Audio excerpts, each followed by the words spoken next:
இப்போ நீங்கள் பார்த்துட்ருக்கிறது யுத்தமோ கலவரமோ கிடையாது. மகாராஷ்டிரா மாநிலம் பந்தூர்னா கிராமத்தில் ஆகஸ்ட் 22ஆம் தேதி நடந்த காட்மர் மேளா அப்படின்னு சொல்லக்கூடிய ஒரு திருவிழா தான்.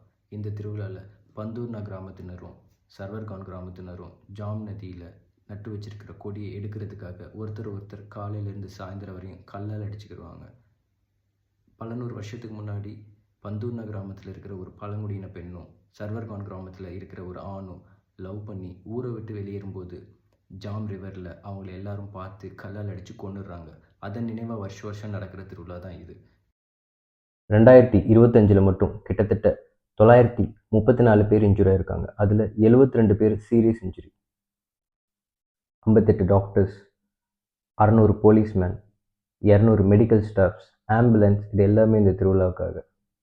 1955 2023 வரையும் 13 பேர் செத்து போயிருக்காங்க. இதுவரையும் பந்தூர்னா போலீஸ் ஸ்டேஷனில் ஒரு கம்ப்ளைண்ட் கூட ரெஜிஸ்டர் ஆகலை. ஈவன் அந்த 13 பேர் குடும்பத்திலிருந்து கூட எந்த கம்ப்ளைண்ட்டும் பண்ணல. பல வருஷமாக ட்ரெடிஷ்னலாக அந்த கிராமத்தில் ஃபாலோ பண்ணிகிட்டு இருக்க இந்த ஒரு விஷயம் மக்களும் கடந்துக்கிறதுனால இதை ஈஸியாக உடைச்சிட முடியாது. அட்லீஸ்ட் இந்த மெத்தடாலஜியாவது மாற்றணும். கல் எடுத்து அடிக்கிறதுக்கு பதிலாக ரப்பர் பந்தை எடுத்து அடிக்கிறது, இல்லை காய்கறி வச்சு அடிக்கிறது, அந்த மாதிரியாவது பண்ணலாம்.